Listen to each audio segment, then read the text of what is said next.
Hello guys, welcome back to comic Hind. हम आ चुके हैं दी अमेजिंग स्पाइडरमैन के थर्ड पार्ट में। जैसा कि हम लास्ट एपिसोड में देख चुके हैं, पीटर यूनिवर्सिटी में जाता है। वहाँ पे उसको मौका दिया जाता है कि वो अपनी स्टडी कंप्लीट कर सके दोबारा से, और इसी बीच उसको काम करने का मौका भी मिल रहा है डॉक्टर कॉर्नर के साथ। बट तभी वहाँ आ जाते हैं टास्क मास्टर और ब्लैक एंट। स्पाइडरमैन उनको पकड़ तो लेता है, पर इसी बीच कुछ ऐसा होता है कि स्पाइडरमैन और पीटर पार्कर अलग हो चुके हैं। तो गाइस, ये सीन वही है। यहाँ पर एक हंटर मार देता है हाथी को। वो अपने साथ वाले को कहता है कि जल्दी से मेरी फोटो खींच दो इसके साथ, क्योंकि जब मैं घर जाऊंगा तो वो लोग मेरा विश्वास नहीं करेंगे। वो कहता है ठीक है, बट हमें जल्दी करनी चाहिए। तभी उन्हें आवाज आती है। वो कहता है तुमने ये सुना? तो वो हंटर कहता है कि मैंने तुम्हें इतना पैसा इसीलिए दिया था कि तुमने यहाँ कहा था कि सब कुछ सेफ है। तभी उसके गाइड पे कोई चाकू फेंक देता है और हंटर बहुत ही ज्यादा घबरा जाता है। तो यहाँ हम पहुंच चुके हैं पीटर के पास। वो अपनी गर्लफ्रेंड एमजे और अपने दोस्त रैंडी के साथ आया हुआ है बॉलिंग के लिए। वो दोनों यहाँ पे काफी रोमांटिक बातें कर रहे होते हैं। तो रैंडी कहता है तुम दोनों से तभी बॉलिंग नहीं हो पा रही, ये सब तुम घर जाके कर सकते हो ना।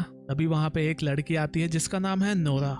वो कहती है रैंडी उन्हें अकेला छोड़ दो, तुम तो कभी इतने रोमांटिक हुए ही नहीं। और ये पीटर की भी पुरानी दोस्त है और उसके साथ पढ़ चुकी है। वो कहती है पीटर मुझे बुलाने के लिए शुक्रिया, इसको भी डेली बगल से निकाल दिया गया था। और हाँ, ये रॉबर्टसन की भी गर्लफ्रेंड रह चुकी है। पीटर कहता है तुम्हारा स्वागत करता हूँ मैं। डेली बगल से जिनको निकाला गया उनका फाउंडिंग मेंबर मैं ही हूँ ना। आई थिंक ये मुझे 5वीं बार निकाला गया है कहीं से। तो वो कहती है हाँ, हम इसके बारे में बात करेंगे। शायद मेरे पास तुम्हारे लिए एक अपॉर्चुनिटी है जो तुमको पसंद आ सकती है। तभी वो मिलती है रॉबर्टसन से। वो कहता है तो तुम लूज करने के लिए रेडी हो, जैसे तुमने अपने सपनों का राजकुमार लूज किया था। वो कहती है हाँ, वो राजकुमार जिसको रोमांस करना नहीं आता, वो कितनी ही सारी एलर्जीज हैं। और हाँ, मुझे नहीं लगता कि मैं कुछ आज लूज करने वाली हूँ। तुम्हें मेरे से पंगा नहीं लेना चाहिए था। मैं तो अपनी बॉल भी साथ में लेके आई हूँ। वो पीटर से कहता है इसमें तो बहुत ही जोश भरा है अभी भी। एमजे कहती है ये पहले एक दूसरे को डेट करते थे ना। तो पीटर कहता है हाँ, बट अभी नहीं। तो वो कहती है क्या ये अच्छा आइडिया था इसको यहाँ बुलाना? तो वो कहता है मुझे पता चला था कि ये यहाँ आई हुई है और वो सभी से मिलना चाहती थी। फिर तुमने भी कहा कि मुझे डबल डेट पे जाना है, तो मैंने सोचा इसको बुला लेता हूँ। वैसे भी रैंडी अभी सिंगल है ना। तो रैंडी कहता है हाँ, मैं बहुत ही खुश हूँ सिंगल। वो कहता है तुमने सुना नोरा,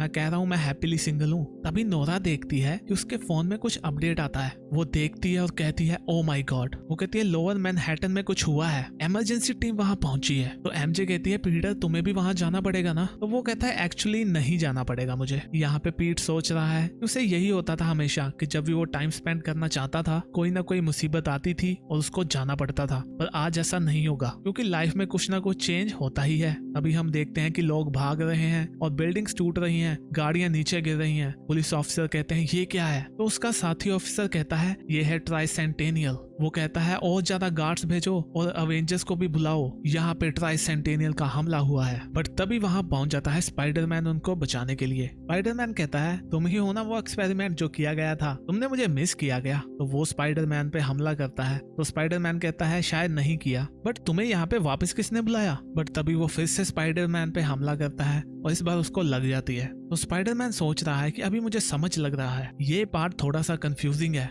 ये मैं नहीं हूँ, या मैं ऐसा कहूँ कि ये वो गाय है। मुझे लगता है ये सब हुआ है उस आइसोटोप जीनोम एक्सेलरेटर से। हाँ, अगेन इसमें साइंस का कोई कसूर नहीं है, ये तो उस टास्क मास्टर और ब्लैक एंट की वजह से हुआ है। आई थिंक जब उन्होंने मुझे धक्का मारा तो मैं उस मशीन में जाके गिर गया और वो शायद ऑन हो गई और इसका पहला टेस्ट मुझ पे भी हो गया। और फिर वहाँ पे जो धुआं हुआ उसके बाद मुझे लगता है हमारा एक्सपेरिमेंट काम कर गया। तो पीटर कहता है हमें काफी कुछ डिस्कस करना पड़ेगा, क्योंकि तुम जो हो वो मैं हूँ। तो स्पाइडरमैन कहता है हाँ, टेक्निकली ऐसा हो सकता है, बट मैं तुमसे ज्यादा फेमस हूँ। वो दोनों ट्राई करते हैं, सेम टाइम पे सेम रिस्पॉन्स आता है उनके हाथ का भी। फिर पीट पूछता है कि 3rd ग्रेड में कौन सा टीचर था? तो स्पाइडरमैन उसको उसका नाम भी बता देता है। तो वो उससे पूछता है कि थीम सॉन्ग का नाम बताओ, तो वो भी बता देता है। और वो एक ही टाइम पे एक दूसरे को अजीब से मुंह बनाते हैं। तो अभी वो दोनों बैठे हैं और उनको पता चल गया है कि उनके साथ क्या हुआ है। वो दोनों है तो एक ही, बट अलग अलग। पीट कहता है मुझे ऐसा लग रहा है जैसे मैंने अपना कोई पार्ट खो दिया है। तो स्पाइडरमैन कहता है कोई बात नहीं, ये कितना कूल है ना।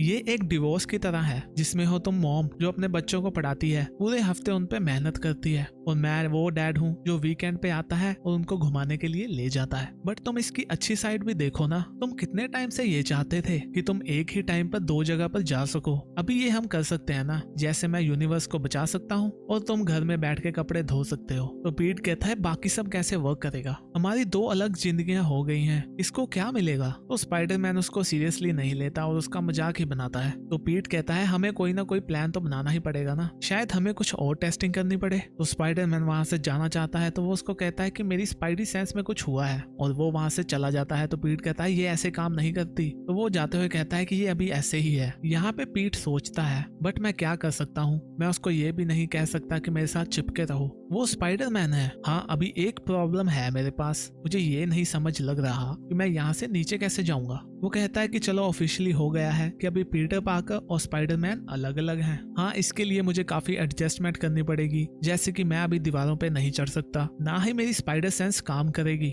और हाँ पहले जैसी शक्ति भी नहीं रही मेरे में, मैं जल्दी थक जाता हूँ। और हाँ पहले भी मेरी शक्तियाँ जा चुकी हैं जब मेरे क्लोन के पास गई थी, बट हमेशा मेरे पास वापस आ जाती थी क्योंकि यहाँ पे स्पाइडरमैन की नीड है, जो कि वैसे अभी पूरी हो रही है। जैसे कि अभी मैं आम इंसान हूँ जो यहाँ से देख रहा है स्पाइडरमैन को, एक हीरो को। पहले मैं इनको देखता था ऊपर से, बट देखा जाए तो इससे मेरे पास फ्यूचर में काफी अपॉर्चुनिटीज भी आ जाती है ना, जैसे कि मैं एमजे के साथ सेटल होने का सोच सकता हूँ, और हाँ उसको डेंजर में भी नहीं डालूंगा, मैं वापस जाके कॉलेज में ग्रेजुएट हो सकता हूँ, और मुझे एक अच्छी जॉब भी मिल सकती है क्योंकि मुझे बार बार गायब नहीं होना पड़ेगा जॉब से। सच्चाई तो ये है कि शायद ये एक हैप्पी एंडिंग है, बट जब सब कुछ सही चल रहा है फिर भी मुझे फीलिंग है कि कुछ तो गलत है। जैसे कि पीट बॉलिंग करने जाता है तो उससे एक भी बॉल नहीं गिरती, तो रैंडी कहता है शुक्र करो कि तुम एमजे के बॉयफ्रेंड हो अभी, ये देखकर तो वो तुम्हें अपना बॉयफ्रेंड नहीं बनाती। तो वो कहता है थैंक यू बताने के लिए। अभी पीट अपना फोन देखता है, वो देखता है कि डॉक्टर कॉनर का मैसेज आया होता है कि क्या हम मिल सकते हैं। तो यहाँ हम देखते हैं कि स्पाइडरमैन दुनिया को बचा रहा है और पीटर ट्रेन में सफर करते हुए जा रहा है यूनिवर्सिटी में। वो सोचता है कि शायद उन्होंने मुझे जवाब लेने के लिए ही बुलाया होगा जो उन्होंने ऑफर दिया था। काफी लोगों को सेकंड चांस नहीं मिलता, मुझे उनका शुक्रगुजार होना चाहिए या कम से कम डिसीजन तो ले लेना चाहिए। और वो वहाँ पहुंच जाता है। डॉक्टर कहते हैं पीटर तुम्हें देख के अच्छा लगा। पीट कहता है हाँ मैं आपके ऑफर के बारे में भी सोच रहा था, मुझे कुछ अजीब लग रहा है, पर क्या आप मुझे और टाइम दे सकते हो? एक्चुअली बुरा मत मानिए, मेरी लाइफ में ना कुछ अजीब सा चल रहा है। तो वो कहते हैं जब तक नया क्वार्टर स्टार्ट नहीं होता मैं तुम्हें टाइम दे सकता हूँ, बट मैंने तुम्हें केवल इसलिए नहीं बुलाया यहाँ पे, मैं तुम्हें दिखाना चाहता हूँ कुछ बहुत ही बड़ा। स्पाइडी कहता है इस आइसोटोप मशीन से हम दोबारा मिल रहे हैं, यहीं से तो सब कुछ स्टार्ट हुआ था। इस मशीन ने हिट किया स्पाइडर को, उस स्पाइडर ने मुझे काटा और मैं बन गया स्पाइडरमैन। डॉक्टर कहते हैं मैं तुम्हें कुछ दिखाना चाहता हूँ, ये देखो ये है एक चूहा। जैसे कि तुम्हें पता है हम रिवर्स इंजीनियरिंग पे काम कर रहे थे ताकि हम एक दूसरे की कैपेबिलिटीज को ट्रांसफर कर सके, तो हमने इस चूहे को अपना फर्स्ट टेस्ट सब्जेक्ट बनाया। तो पीट सोचता है वैसे टेक्निकली देखा जाए तो ये सेकंड हुआ, पहला तो मैं था ना। तो वो कहते हैं ये देखो टेस्ट करने से पहले इसने इस भूल भुलैया को कितनी ही जल्दी पार कर लिया। तो उसके बाद जब हमने इस मशीन का यूज किया इस पे, तो तुम देखो इसका एक और पार्ट बन गया, या हम कहें इसका सेकंड पार्ट बन गया, बट ये अभी इसका बेस्ट पार्ट नहीं है। ये देखो वो कहते हैं कि जो इसका सेकंड पार्ट था वो ज्यादा ही प्रो बन गया, उसने भूल भुलैया को जल्दी पार कर लिया, जबकि पहले वाले को इसमें दिक्कत हो रही है। ये कुछ ऐसा है जैसे किसी के स्किल निकाल लिए हों और ये किसी दूसरे में डाल दिए हों। और वो कहते हैं कि जब हमने व्हील ट्रिक का यूज किया तो उसमें सब कुछ उल्टी हुआ, उसमें पहले वाला सबसे ज्यादा प्रो था और दूसरे वाला हमारा मुंह ही देखता रहा, उसे नहीं पता था क्या करना है। तभी वो पीटर को कुछ पकड़ाने को कहते हैं, तो पीटर कहता है श्योर, बट पीटर को वो स्टूल का पता ही नहीं। वो कहता है मैंने यहाँ पे इतना टाइम गुजारा है पर मुझे याद ही नहीं आ रहा,